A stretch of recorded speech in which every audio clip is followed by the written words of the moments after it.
Mateo Perales liked to pretend the Pacific Coast Aquarium slept once the public lights went off, the way cities are said to sleep from the window of a red-eye flight. In truth, the building only changed its breathing. Pumps throbbed, sand filters hissed, the lulling rush of 70,000 gallons of seawater endlessly recirculated was joined by the occasional metallic sigh of aging ventilation ducts. Mateo, armed with a mop, a battery lantern, and a key ring that clinked like wind chimes, moved from corridor to corridor, wiping away fingerprints tourists would leave again tomorrow. Every night the same: corridors, tanks, benches, glass. The routine had become an ecosystem of its own, and he had learned its rhythms well enough to feel disturbances the way a reef fish feels a predator's ripple. That particular Thursday began like any other. The daytime staff had pushed a memo under the custodial office door, bragging about a new acquisition: Aurelia spectris, an impossibly rare species of bioluminescent coral smuggled out of a disputed Micronesian archipelago via some back-channel research grant. The curator's exclamation points practically glowed. The coral had been installed in the fantasy-themed Mermaid Grotto, a half-moon tank whose tempered acrylic front looked like a theatre proscenium. During daylight hours, hired divers donned silicone tails and sequined shells and performed slow underwater choreography for toddlers.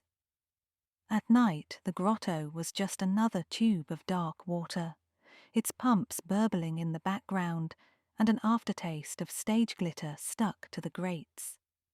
Around 1:15 a.m., Mateo reached the corridor outside the grotto and noticed the corridor lights flickering between emergency red and maintenance white. An electrical hiccup, he reasoned, but the fluorescents seemed to pulse in an almost organic rhythm, different from the usual jitter. He pressed his palm to the wall. Vibration, faint but steady, resonated through the studs. A distressed pump. He clicked his lantern to high beam and swept the light across the glass of the mermaid tank, expecting nothing but drifting artificial kelp. Instead, the beam caught an anomalous shape: a human figure floating upright, arms loose, silver tail webbing shimmering. At first glance, it seemed to be one of the costume tails left in for storage, but the torso was unmistakably flesh, not neoprene. The diver, or performer, was motionless. Dark ribbons wafted from a rip just below the ribs, each fluttering like black confetti, until Mateo's stomach turned, and he realized it was blood swirling among the microbubbles. Reflex overrode shock. He slammed the butt of his lantern against the acrylic, roaring an obscenity, hoping the figure was unconscious and salvageable. No reaction. Only a gentle bobbing as buoyancy tugged the body toward the surface, where it halted against a mesh cover locked across the top of the tank. Mateo's mind sprinted along two tracks. First, get help. Second, get eyes on that lock. He sprinted to the nearest wall phone, slammed the security code, and relayed what he'd seen to the central desk guard, a retiree named Singh, who reacted with unnerving calm. "Stay put. I'm calling 911. I'll loop in Curator Hamada." The handset clicked dead. Mateo realized he'd been told to stay put, so the police would interview him as the discoverer, but still he paced the perimeter of the glass, heart kicking like a grouper trapped in a net. The pool cover looked industrial, a stainless lattice the size of a pickup hood secured by 4 padlocks. Mermaid performers, he remembered, normally entered the tank from a backstage catwalk, through a hinged service door invisible to the audience. That door now hung open above the waterline, as if someone had departed in a hurry, or never departed at all. The main room smelled of ozone and iodine, But beneath that, Matteo caught traces of something metallic and sour. Blood can smell in water, he thought. Or maybe that was fear riding his nostrils. He forced himself to observe. The dead diver, no, he forced himself to say the word. The corpse wore a commercial dive mask flipped up onto the forehead, mouthpiece dangling. A single tank rig, not the slim decorative breathers the mermaid actors used. The silver tail wasn't studio fabric. It was a monofin covered by a sleeve of sequined latex. Someone had gone through the trouble to masquerade their presence. Matteo tried to remember the list of employees scheduled for rehearsals that week, but the names blurred. His gaze drifted to the floor of the grotto, illuminated intermittently by the glow of the new coral cluster, Aurelia spectrus. Each polyp's ventricles glimmered a ghostly aquamarine, casting star-shaped constellations on the diver's cheeks. The effect was so haunting, Matteo almost looked away. But then something else caught his eye. Acrylic fragments lay inside the tank, glinting like shaved ice. A rectangle about the size of a shoebox had been neatly cut from the back wall panel, the hole barely visible among faux stalactites. Through it, Matteo could see the darker void of service ducting. He remembered a maintenance briefing about removable panels for quick netting during emergencies, each secured by steel pins. Someone had unpinned one from the backstage side, cut the acrylic more deliberately, and slithered in. Smuggling in, smuggling out, he didn't know which. But the diver's death, the missing rectangle, and the coveted coral whispered the same word: theft. Sirens dopplered outside. Red and blue strobes painted the corridor. Singh arrived first, bald head shining, badge necklace swaying. "They're coming up the freight elevator," he announced, eyeing the floating body with the practiced detachment of a man who'd seen worse as a transit cop decades earlier. Matteo briefed him in choked sentences. Instead of sympathy, the guard frowned. "You touch anything?" "Just banged on the glass." "Good, don't touch more. Police will hate it enough already."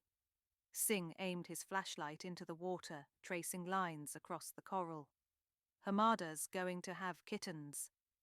2 uniformed officers, then paramedics, then Hamada herself, arrived in successive waves, the corridor thick with bodies and speculation. Hamada, the youngest curator in the aquarium's history, had a temper elliptical in orbit. It built slowly, then swung in with planetary force. She bypassed the cops, pointed at the corpse, and commanded Matteo, "Out of my lab." He started to stammer about being the finder when Officer Tso interposed, reminding her that this was now a crime scene. Hamada bit her lip hard enough to whiten it, nodded grudgingly, and pulled on nitrile gloves so violently one tore. While detectives photographed the site, paramedics unlocked the pool cover and extracted the body onto a tarp. The flaccid tail came last, trailing water that smelled bizarrely sweet in the halogen floodlights. Matteo stood behind the security tape, feeling useless and small. He found himself staring at the coral again. Under the intensified lighting, its glow diminished, not extinguished, merely shy, like a firefly clamped between cupped hands. He imagined the diver's final moments, maybe carving the sample from the colony, turning to kick for the hatch. Then something, a panic attack, an equipment failure, a knife from behind, punctured his lung. The question wasn't only who killed him, but why leave him on display. By 3:30 a.m. the body was gone, the tank sealed, and most personnel dismissed. Officer Tso pulled Matteo aside. She asked the standard timeline questions, scribbling without looking up. "When did you last clean here? Who else had keys? Did you notice anything missing?" Matteo mentioned the paddle of acrylic on the tank floor. That made her pause. So someone breached from the rear? Looks like. And the coral's valuable, apparently. Street, collector, research. Curator says black market aquarists pay 6 figures per living colony. Zo's pencil hovered. And the corpse? Do you recognize him? No, ma'am. She thanked him, gave him a card, told him not to leave town. Classic TV line, Matteo thought, but in this context it meant he could go home. Home was a basement studio across the freeway, where the hum of aquarium pumps continued in his skull like phantom tinnitus. He showered twice, unable to rid his skin of imagined salt. Dawn smeared peach colour across his blinds before he slept. The aquarium reopened 2 days later under the chill of negative press.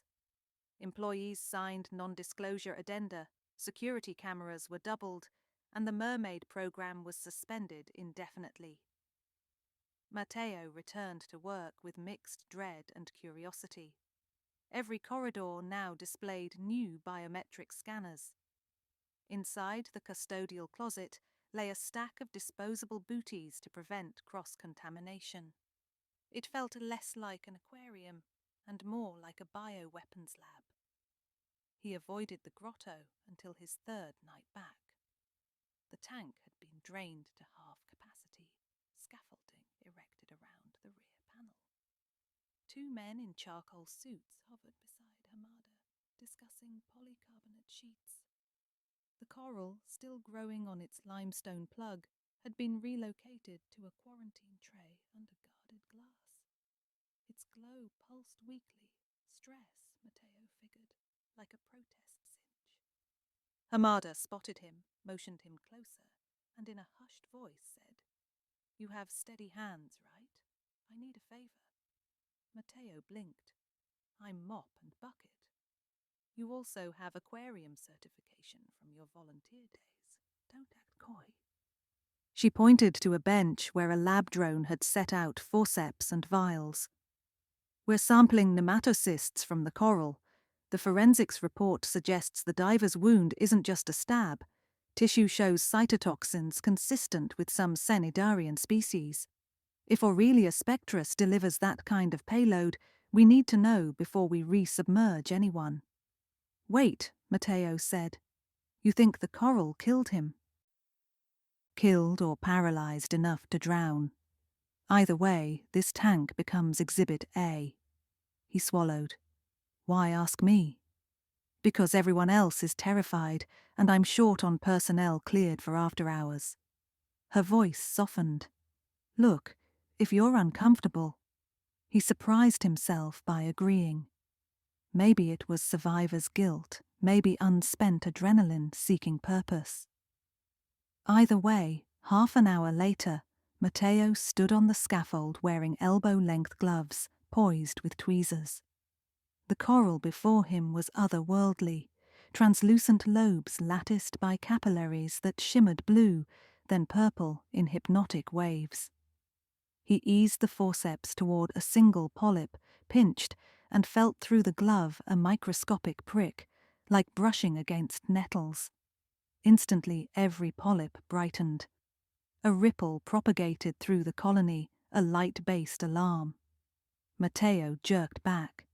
The fluorescence surged into ultraviolet brilliance, then faded. No pain travelled up his arm, but fear crawled nonetheless. He deposited the sample into a vial and descended the scaffold on wobbly knees. Hamada sealed the vial, labelled it, and sighed. "Thank you. Go finish your rounds. I'll handle the rest." Matteo welcomed the dismissal, but instead of resuming his mop duty, he detoured to the records mezzanine. The aquarium kept physical archives of permits, donor contracts, and acquisition logs. After a 15-minute scavenger hunt, he located the Aurelia spectris file. Air freight receipts, CITES exemptions, veterinary quarantine notes. Nothing unusual. But stuffed at the back was an unsigned memo dated 3 weeks earlier. Subject line: Alternative Funding Proposal, Marisin Inc. The body of the memo offered to partner on commercial pharmaceutical exploitation of Aurelia spectris cytotoxins, with a revenue split favouring the outside firm. Margin notes in blue ink, Hamada's pen, said, "Unethical, illegal, decline." Matteo copied the memo on his phone, heart banging again. If Marisin wanted the coral's toxins for drugs or weapons, they might attempt theft.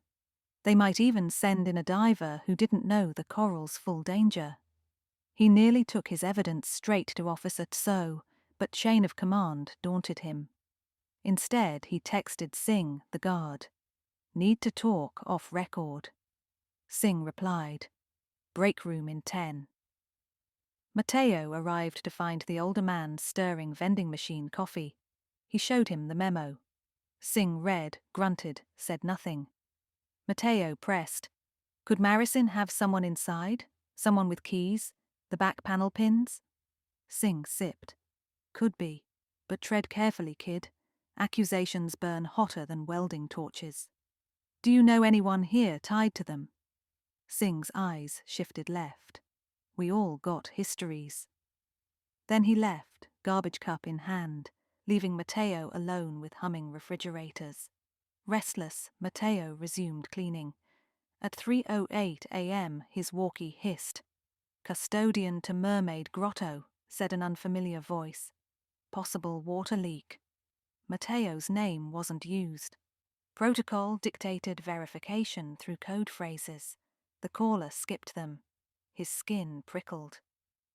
He considered radioing security, but feared tipping whoever had lured him.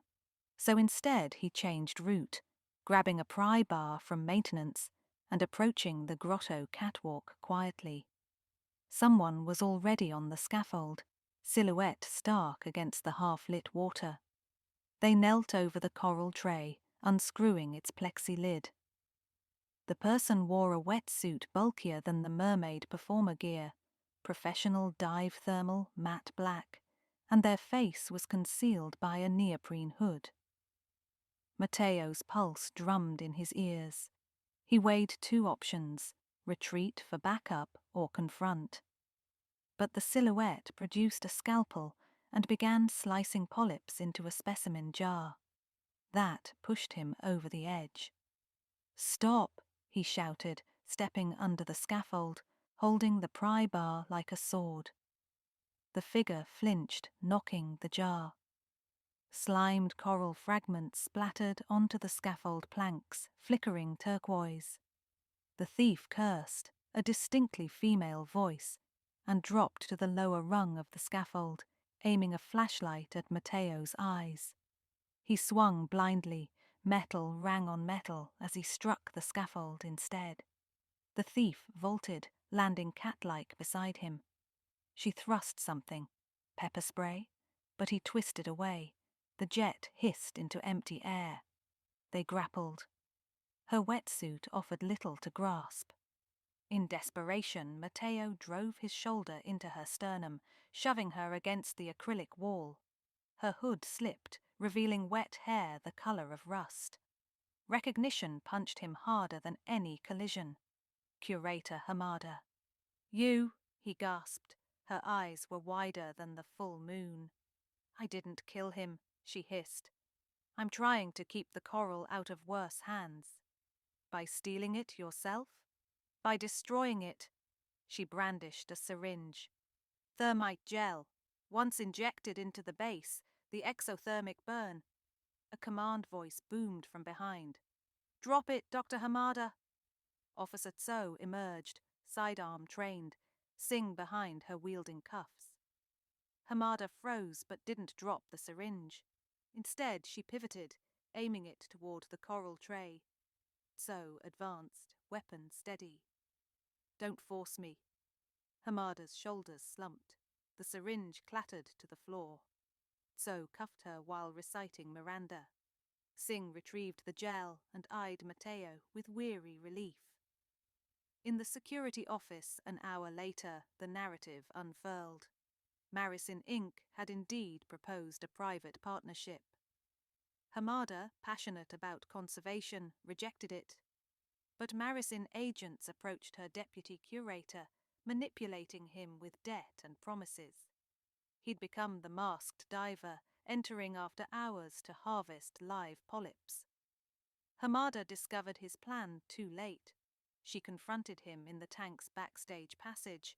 A scuffle ensued, and the diver was shoved or fell into the coral. Its nematocysts injected neurotoxins, causing paralysis. The diver bled, drowned.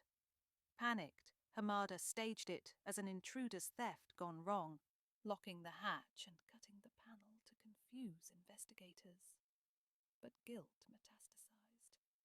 She decided that the only way to neutralize Marisin's threat and her complicity was to destroy Aurelia Spectrus entirely. Tonight had been her attempt. Officer Tso listened, stone-faced. You realize obstruction, tampering, manslaughter. Hamada nodded. Tears made twin tracks through salt residue on her cheeks. I couldn't let that company weaponize a living wonder. Matteo spoke up. The coral doesn't have to die. We catalogue its properties, publish open source, make it worthless to patent.